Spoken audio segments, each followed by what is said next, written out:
That's good.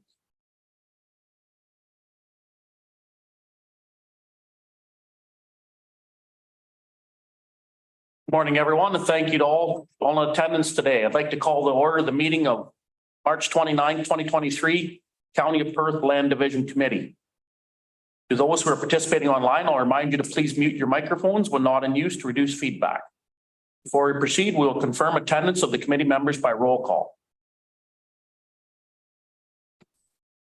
Councillor McDermott. Present. Councillor Aitchison. Present. Councillor McKenzie. Here. Councillor Trotowski. Present. And Chair Duncan. Here. Thank you. Can I get a motion that the May 29th, 2023 agenda be adopted? Moved by Councillor Aitchison, seconded by Councillor McDermott. All in favor? That's carried. Any disclosures of pecuniary interest? Please declare now or anytime throughout the meeting. See any? Got some minutes. I'm going to get a motion to put the minutes on the floor that the Land Division Committee approved the minutes from April 24th, 2023. Moved by Councillor McDermott, seconded by Councillor Trentowski. Questions or comments to those minutes? Seeing none, all in favor? That's approved. Carried. Okay. Got application for consent to sever B0623.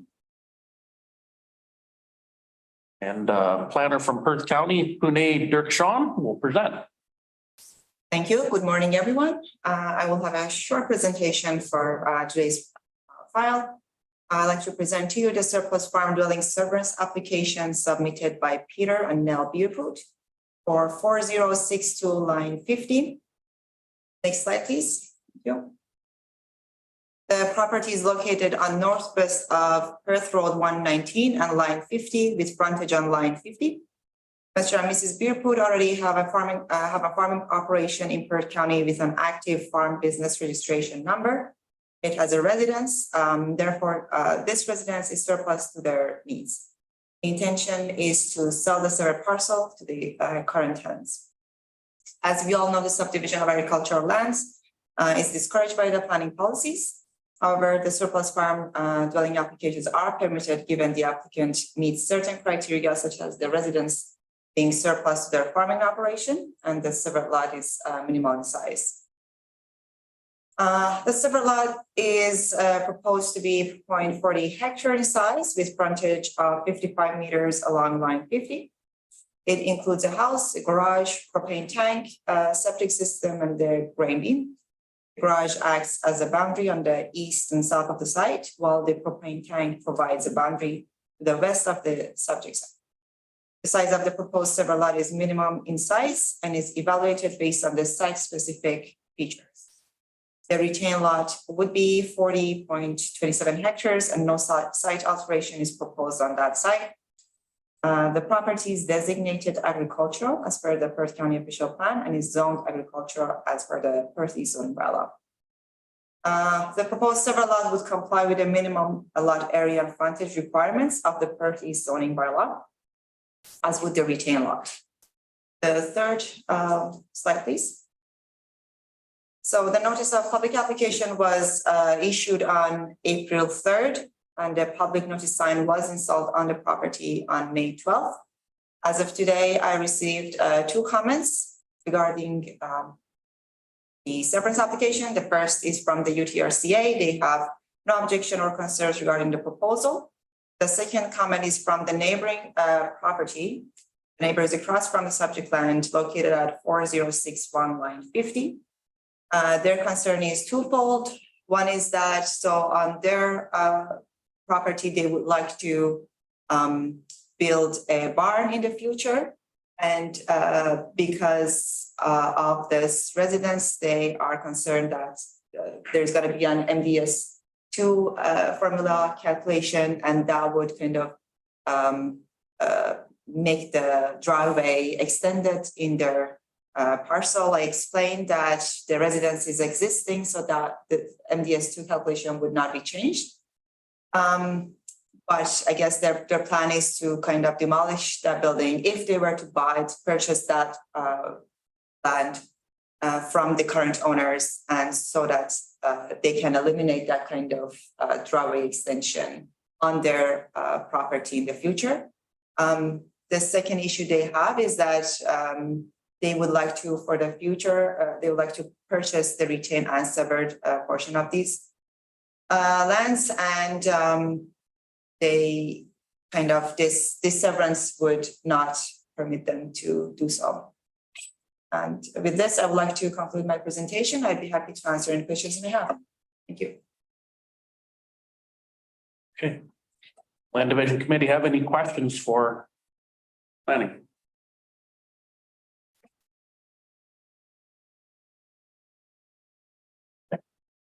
Seeing none. Like to ask anyone who'd like to speak in opposition to this application, please come forward and state your name for the record. I think we have anyone online. Okay. Anyone who would like to speak in favor of this application, please come forward, other than the applicant. Okay, seeing none. Applicant or the applicant's agent, any comments? Just here to answer any questions that come up. Okay. All right. Seeing nothing, move along. I have a motion that the Perth County Land Division Committee receives the application for surplus farm dwelling consent BO 623 report, and the Perth County Land Division Committee approved the application for the surplus farm dwelling consent BO 623 submitted by Doug Rame on behalf of Peter and Nell Beerpoot for the lands described as concession 13, lot 2, Ellis Ward, 4062, line 50, Township of Perth East, subject to the conditions within the report. Moved by Councillor McDermott, seconded by Councillor Aitchison. All those in favor? That's carried. Thank you.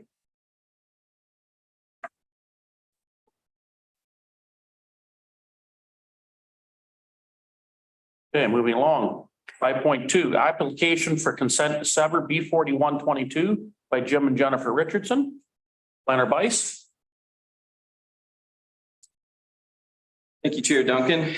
We'll just wait till the slides get on screen real quick.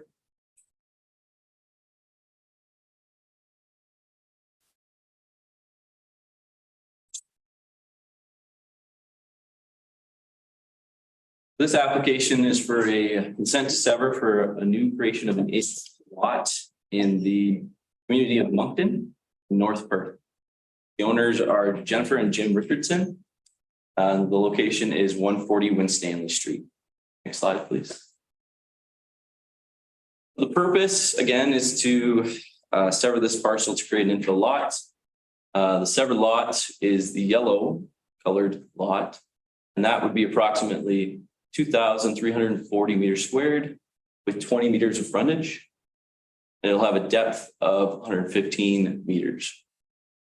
Retain is the red colored to the north there. And this would be 3,027 meters squared with 26 meters of frontage. And it also has a depth of 115 meters. Next slide, please. So the property is designated village in the Perth County official plan, as is most of Moncton. Next slide, please. So there's three items that I kind of wanted to speak about at this point, and they have to do with the official plan, and that would be water services, sewage services, and surface water. So the Perth County official plan has policies regarding lot creation and village designation, and it is supportive of lot creation as well, or as long as these services can be achieved. So Moncton is serviced with private wells for the water purpose. The developer will be required to provide that a water supply for the lot is feasible, and this is done through condition number 10. So there's some tests that need to be met in order for this new lot to be deemed appropriate. So the next point is sewage services. The owners have submitted a hydrogeological study, and that's included in the council package. And this was completed by GM Blue Plan Engineering. And the assessment recommended that a tertiary sewage system be installed on the proposed new lot to be created. And this would reduce the nitrate output by 50% and supply effluent to the leaching bed. That meets level 4 treatment criteria in the Ontario Building Code.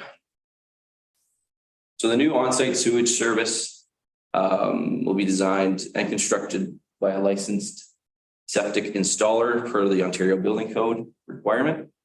And in respect of the required setbacks of all applicable lot lines and features. So this will need to be achieved through a condition of consent as well. And this one is condition number 8. But the results do suggest that the local geological and groundwater conditions pose some limitations for the lot creation and the capacity of local conditions to meet the standards for treatment of effluent and septic systems. So as I alluded to, there are some tests that still need to be made and passed for this lot. And we've set that up so that these conditions will need to be achieved prior to the, approval process of the consent. And the tertiary septic system will need to be satisfactory to the North Perth Building Department. Third point is surface water management. The applicants will be required to submit site drawings demonstrating that lot grading and drainage for the severed lot is to the satisfaction of the North Perth Building Department. And this is through condition number 9. Next slide, please. So the size of the proposed severed lot meets the lot area requirements in the HVR Hamlet Village residential zone in Moncton there.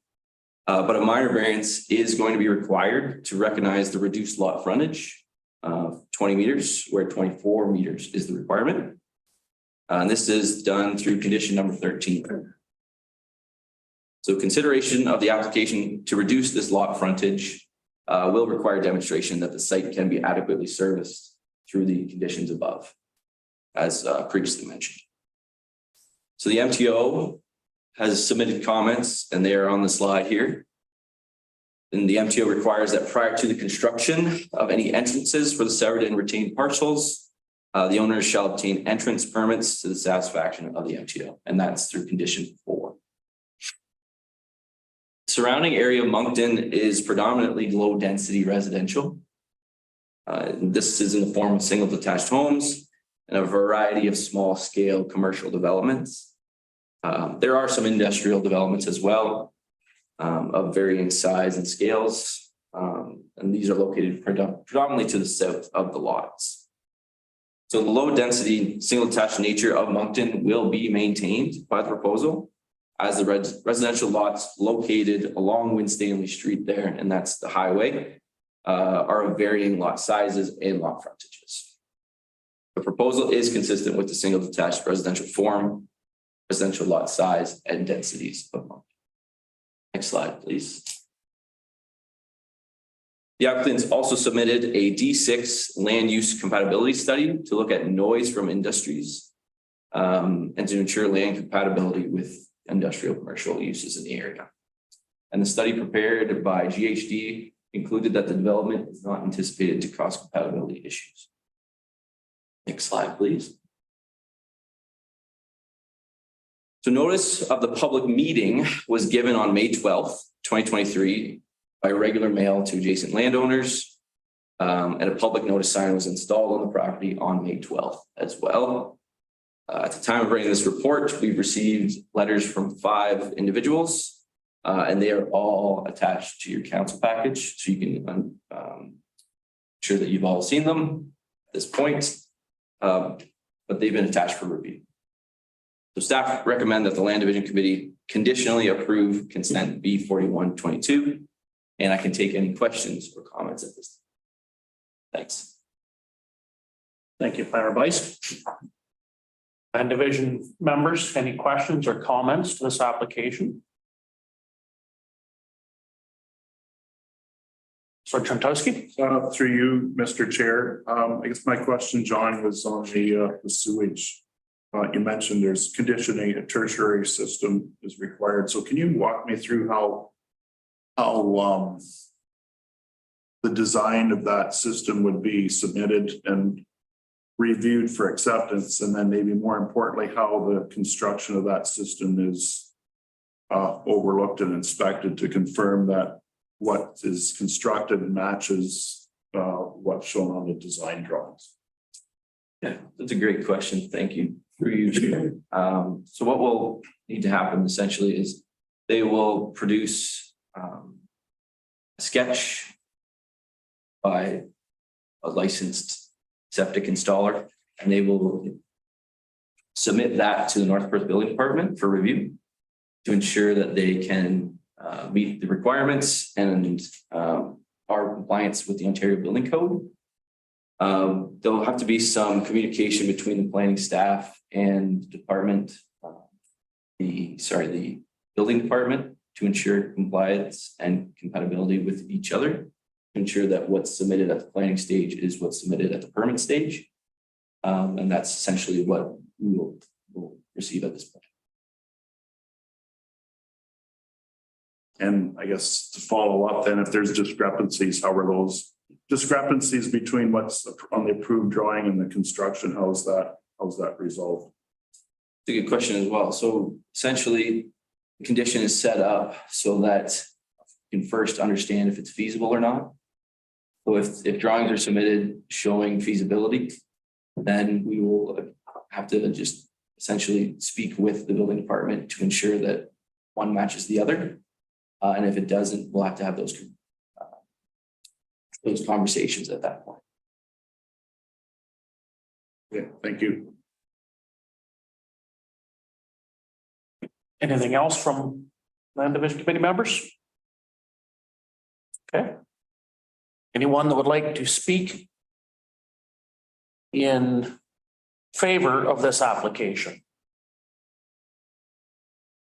My name is James Richardson. I am the applicant, and I'm more than willing to answer any questions you have with the concerns, and we do kind of have solutions to address most of them. Yeah, if there's any questions, All right. Not seeing anyone else want to speak in favor, so we'll move to those who want to speak in opposition.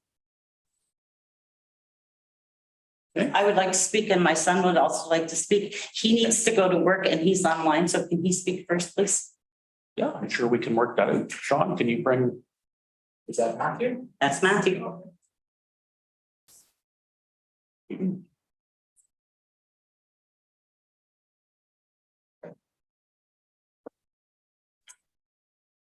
morning, everyone. Doing a sound check here. Hopefully everybody can hear me. Yes, we can. Perfect. Good morning, everyone. My name is Matthew Stratton. My family resides at 146 Winstanley Street. That's the house that sits next door to the proposed severed lot, and ultimately the property that's going to be most impacted by this action. I am speaking in direct opposition to this proposed severance, not necessarily because of the creation of a new lot, but because of the intent that's driving the creation of this new lot. I'm going to touch on a few points that were brought up here. The first, as was mentioned by Planner Bice, Moncton is a low density town. It has the space that, many families are looking for to raise their children. You brought up a point regarding that there are already a number of lots in town that are below the minimum frontage that is set out by the bylaws that are currently in place.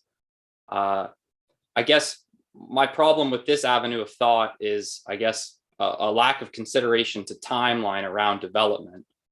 These lots were created before this bylaw was put in place, and presumably from a time when we had less knowledge about what proper building practices look like, and where we didn't have this foundational knowledge that's developed over time. So in saying that there are already the existence of lots that are below the minimum frontage that is required, as everybody agreed on November 16th, 1999, when this bylaw was set in place, kind of becomes a bit of a moot point in my opinion. Right now we are discussing reducing or applying for a variance to reduce the minimum frontage from 24 meters to 20.2 meters. And that was a point that you brought up, that we should do it because other lots already exist that are smaller. But those lots were put into place long before this bylaw was set out. And hopefully that bylaw was driven by, knowledge of building practices that have developed since those lots were put in place. Second, to touch on another point you brought up regarding surface water, it seems like there has not been anything put in place yet to show the implications of putting a building on this lot and where surface water runoff is going to go. It sounds like that's a condition, but maybe there should be some discussion there about what that entails and how we're going to prove out the potential that surface water is going to damage my family's house that's going to be sitting directly next to this proposed building, especially given that we're discussing making a lot that is more narrow in frontage, which means that this house is going to likely sit line to line, reducing the space that water will be absorbed into the ground. The third point I'd like to discuss is around this septic system. This was something I ultimately had not considered before coming into this meeting, but it sounds like there are some concerns around the septic system, and based on the point that you just made, Planner Bice, regarding how it's going to move forward with determining that that system is adequate. You mentioned that a sketch would be provided by a licensed installer of septic systems. It sounds like maybe there's some implications here to installing the septic system, though, that go beyond just geometric requirements of the lot. So I'd like to understand better what the concerns are that drove you bringing up that point first off, and how it's decided that a licensed septic tank installer is going to be the correct person to make that decision and not a civil engineering firm or similar. Thank you. Is everything then, Matthew? That is, yes, sir. Okay, thank you very much. Thank you. Would you like to address some of the? Thank you, Chair. Yeah, okay. Thanks, Matthew, for your comments. Those were really great comments. We appreciate them at this time. I guess the first one that I'll address is the lot grading and drainage that you had brought up, and that is condition. I forget off the top of my head which condition exactly it is, but essentially it's a condition so that the applicants will have to submit a lot grading and drainage plan that shows essentially how the water moves on the subject properties. Go ahead. Okay, thanks. And so they'll submit that, and that'll be reviewed by the North Perth Building Department as well to ensure compliance. The next subject, I guess, you talked about septic, and then what else did you talk about? Frontages? Correct, yes. Okay, so the frontages, they'll be addressed through the minor variance process, and that is condition 13 of this application. So if they're unable to get a minor variance, then the consent fails. So we've set that up as well. So most of the comments regarding, the planning justification for the variance will be addressed at the variance stage. So I'll kind of assume that at this point. And then for the septic, the licensed Ontario building, septic installer will have to abide by the Ontario Building Code. So if a septic isn't feasible to go in this lot, then they can't get a permit, and then the consent fails as well. Understood. So there's a. Sorry, go ahead. I was just going to say understood. So there is an opportunity. I suppose my qualms are more with the minor variance that's going to be proposed and less about the act of severing this lot at this time. So is this going to be a similar process to this at a future date regarding opposing the minor variance? Through you, Chair Duncan. Yes, absolutely. There'll be a complete new process for that. A new application will need to be submitted, and it will go to the Committee of Adjustment. Sorry, thank you. Understood. Thank you. I look forward to opposing this at that point. Okay, thank you for your comments, Matthew. Moving along, is there anyone else that likes to speak in opposition? Okay. I have one. I have a letter to read. I'm not a really good public speaker. Denise, can I get you just to state your name just for the record? Denise Stratton. Thanks. Matthew is going to be, if we keep this house and don't sell it, Matthew will be the future homeowner of this house. This is our lifetime home. We've lived in it for 38 years. Saying that, I've lived next door to this property for 38 years. Every spring, I can float a kayak in their backyard and paddle. That's how much water is back there. That water is now going to come to my yard. So who's going to address this after he builds his house? I'm underwater. I call the town of North Perth and everybody says not my problem. Who's going to address this water problem? And don't look at me like that. We have had Girl Guides in your backyard paddling when Welch's lived there. There is that much water there. Now you want to put a structure and all that water is coming to my yard. 3 feet off my property line, he wants to put this house.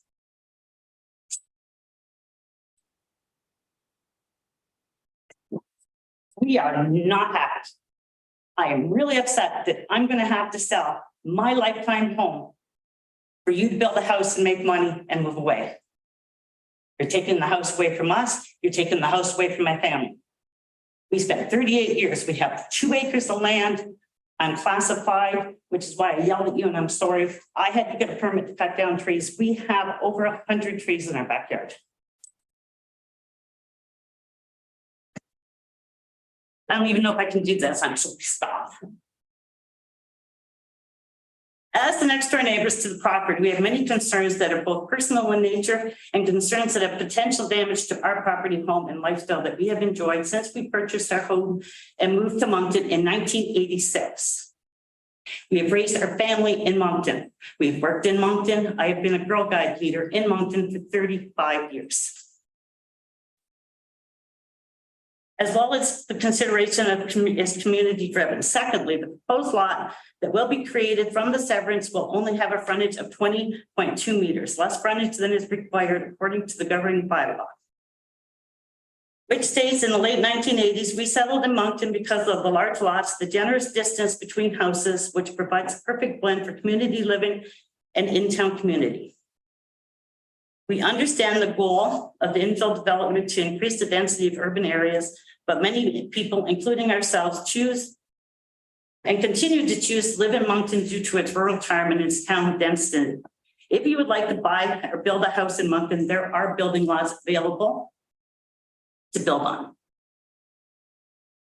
We strongly believe that these key characteristics will be infringed upon by the raising and building of a house that they can sell, but why we should long-term owners and involved residents of the community have to pay the price. Why should we, after living and maintaining our home for the past 38 years, now have to invest money in a privacy fence to maintain our privacy? And the quote has come in the thousands of dollars. We also have water and snow concerns. After speaking to the neighbors living on either side of the new build, which is 2 doors down from us, the huge house on the tiny lot with the raised basement, that every time it rains, they have water in their yards, their basements, their garage. They didn't have this before this house was built. When they contacted the town of North Perth, they said, oh, well, like that's just the way it is. There's nothing we can do about it now. You should have voiced your concerns ahead of time. We all voiced our concerns ahead of time. Nobody listened to us.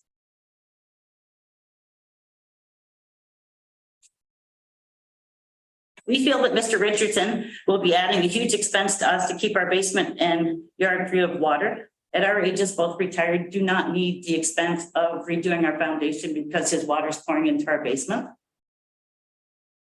And don't say they're going to put a drain in. They put a drain in the new house. It didn't stop the water. It didn't slow down the water. We still all have water.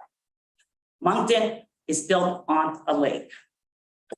Hundreds of years ago, my house sat in a lake. Another concern is the narrow lot, little footage. Where are they putting their snow in the winter? We live in Highway 23. They plow that road every 2 hours, all day, all night. They dump it in the end of their driveway. You shovel it out, you put it on your front yard. They don't have a front yard, which means it's going to come to my front yard. It's not. But if they put it on the property line and it melts, where's his water going? In my basement. I feel that the property bylaws were put into place to protect homeowners like us from this happening. If the town council keeps overriding these bylaws, why did you put them in place in the first place? After 38 years as taxpayers, we hope you stand by your bylaws and keep the peace. This is the third time we've done this. Getting old. The last two didn't make it to council. They were shut down when they come out and that's. So I don't understand how we got this far. After 38 years, this is our third time doing this. You want to build a house where there was a garage. Think about it.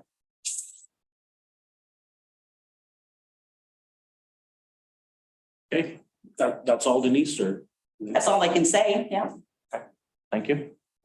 Planner Vice, would you like to?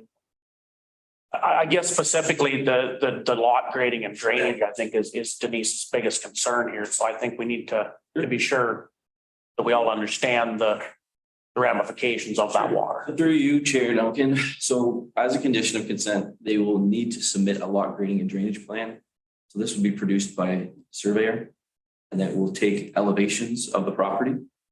So they will submit this lot grading and drainage plan to see where the water is going, to assess, is it going on this lot? Is it going on this lot?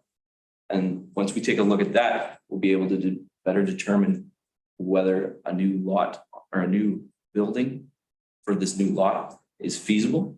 And if it's feasible and can be done through a building permit, then that condition is passed. And if there's some issues that need to be addressed because it's not feasible, because water is dumping into one property or another, then that will need to be addressed at the condition stage.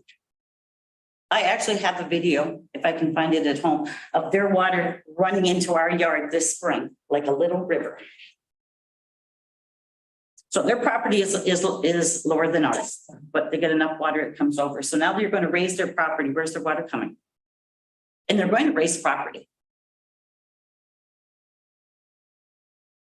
And 20 years ago, we had a very difficult time getting a septic system because of the water in London. Maybe manager planning, Sally, can you? Yeah, thank you through you, Chair. I think there's been a lot of pretty valid concerns raised, and it sounds like it has occurred there are things that have happened in the past that lead you to these concerns. So I think it's important that there is a really thorough justification provided for the lot. And the stage of the process that we're at now is to establish what are the justifications that need to be made before this lot can be considered viable at all. And there's the studies, the hydrogeological study in particular, that's showing us that there are specific things that we need to pay attention for and account for before a lot could be created here. And I think what's also important is that we need to see the designs for the septic system in concert with the lot grading and drainage plan. To look at those things independent of each other is not helpful. So we really need, in order to evaluate whether the lot should actually be created and registered, those things need to happen together. So you need to see the design of the septic system, the parts of it that are raised. You need to see the lot grading and drainage plan and how it accounts for that. You need to see snow storage locations built, or a concept of the site itself and how the snow storage is dealt with, how a driveway fits in. MTO is saying they want to specifically permit that lane with designs. They're going to want to see those designs too. So we're almost going to need, because of the different things going on here, the driveway, the snow storage, the raised septic, and the location of a well. We're really going to need to see that there is, in fact, all of those things can be addressed, and that there's still a building footprint here that meets the zoning bylaw with setbacks and what the footprint of that building would be. Because without seeing all of those things come together, we can't determine fully if this is a viable lot. And so the way this process is set up is that right now we establish what all those conditions are.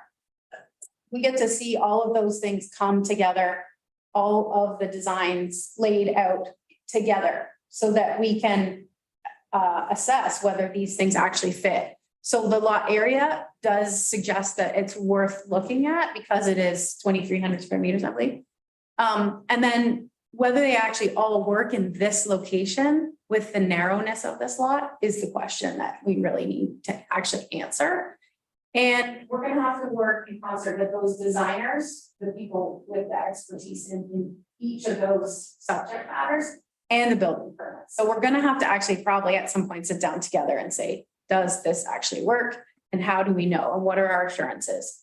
And all of that has to be checked off. We need a checkbox in each one of those conditions, not some of them, all of them, before the lot can be given final approval and registered. So if any individual one of those conditions can't be met, then the consent fails and there's no lot created. But in order to give landowners that opportunity to provide that justification, you need to set up the conditions, you know, thoughtfully and make sure that all the things that are gonna influence the functionality of this lot are taken into account. So that's what John has set up, is that those criteria need to be met. But it's also really important that John works closely with the building department and that the building department works closely and with the designers of those individual pieces. And probably in this case that they talk to one another as well. And John is going to need to be the facilitator there before we can really feel comfortable signing off on these conditions. And I just wanted to explain the process a little bit more because this is sort of I guess I want to say unique circumstance where there's like 3 or 4 things that need to be addressed. And they are actually going to influence each other. You know, the septic bed will influence the location of the driveway, and both of those things are going to influence lot grading and drainage. So, if this consent gets conditional approval, then we can work through those details and determine if this is a viable lot before it gets registered or final approval and registered. The minor variance process gives us another opportunity to have public consult in those pieces. So I think basically all of those pieces are needed in order to have a fulsome conversation at the minor variance stage. So I think to have a minor variance conversation in a public way before we know some of those things would not be a good plan. We're going to have to figure out some of that stuff and then evaluate the width, the frontage. I have a question. How are you going to guarantee me that I'm not going to have piles and piles of water on my property in my basement if his house is sitting 6 feet above grade level, 3 feet off my property? Who's gonna be liable for that after the fact? Yeah, Like, is he gonna be liable or are you guys gonna be liable? The property owner, I'm not. yeah, but he's not going to be the property owner. He's going to sell the property. somebody else will. Yeah, but who? Like, I'm not gonna be, it's not my water, it's not my issue. Bonnie Hybers is a really good friend of ours. They let them build a big house next to her, and I know she submitted a letter. They have lived in that house for 45 years. They only have water in their basement since that house was built. They've had to replace drywall, they've had to replace paneling. The water comes in on the same side of the wall as the house, runs through their basement. Carpet's been changed, floors have been changed. Again, town of North Perth is like not our problem. So I think where we're at here with this, Denise, is if there can be a lot grading and drainage plan submitted that an engineering firm says will work, then that The will. engineering firm said it was going to work at Bonnie's house. Didn't work. Well, we can't discuss. I'm just saying, like, I know 2 people that are dealing with this right now. They're both our neighbors. Mhm. So I'm just telling you what they tell me. And I know we helped Bonnie clean up her basement. Okay, I think if there's anybody else would like to speak in opposition, I'm going to give them this opportunity right now. Kathy Colson. Okay, you want to bring her over? Yep.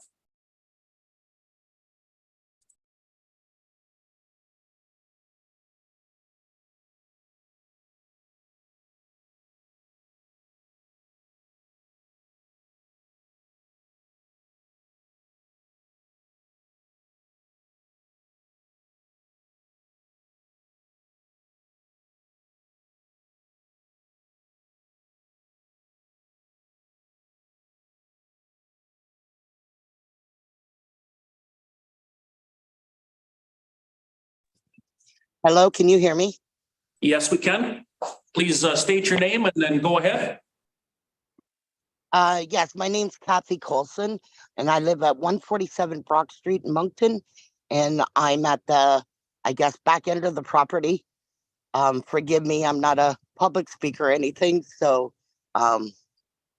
little leery on doing this, but anyways, we have a shared well with said property and our water line runs through the severed property, and it's about halfway.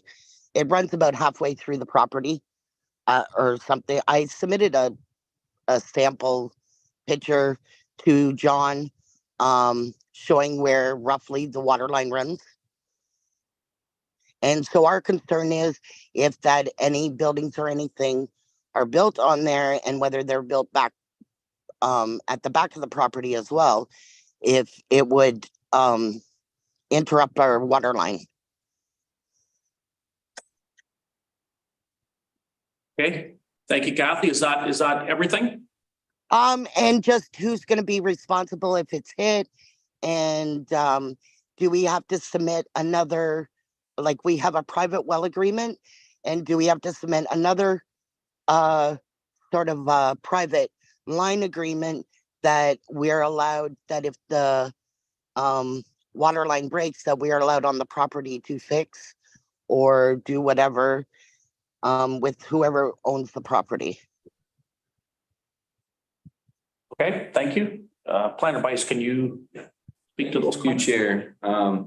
It's some great concerns brought up there, Kathy. One of the conditions that we've put in place here, Sally was mentioning the structure of it all, was that, excuse me, the applicants will need to submit a drawing showing exactly where that shared water line is. Yep. In order to ensure feasibility of the lot created and to ensure that the new dwelling isn't impacting that shared water line. With regards to the private agreement, North Perth and Perth County aren't parties to that agreement. So that would be between you and the owners at that point. But we've put in place that condition to ensure that those water lines are located and that no detrimental impacts are had to those. Okay. Okay, thank you very much. Okay, I'm going to make one more call for opposition to this application. Okay, seeing none. Any other comments or questions from the committee members? Okay, I don't see any.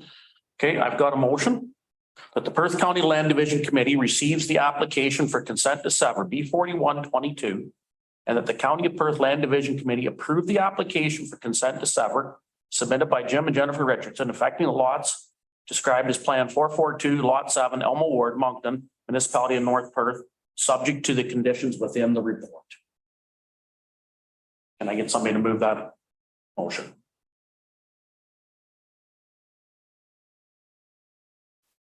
Councilor Aitchison, can I get a seconder?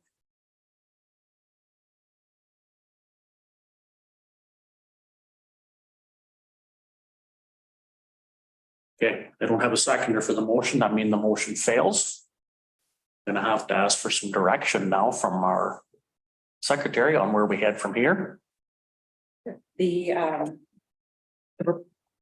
application's not approved.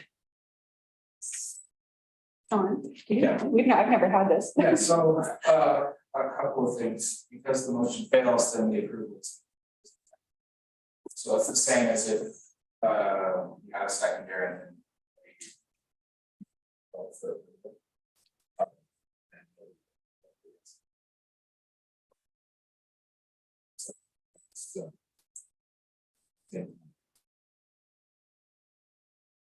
It's not approved.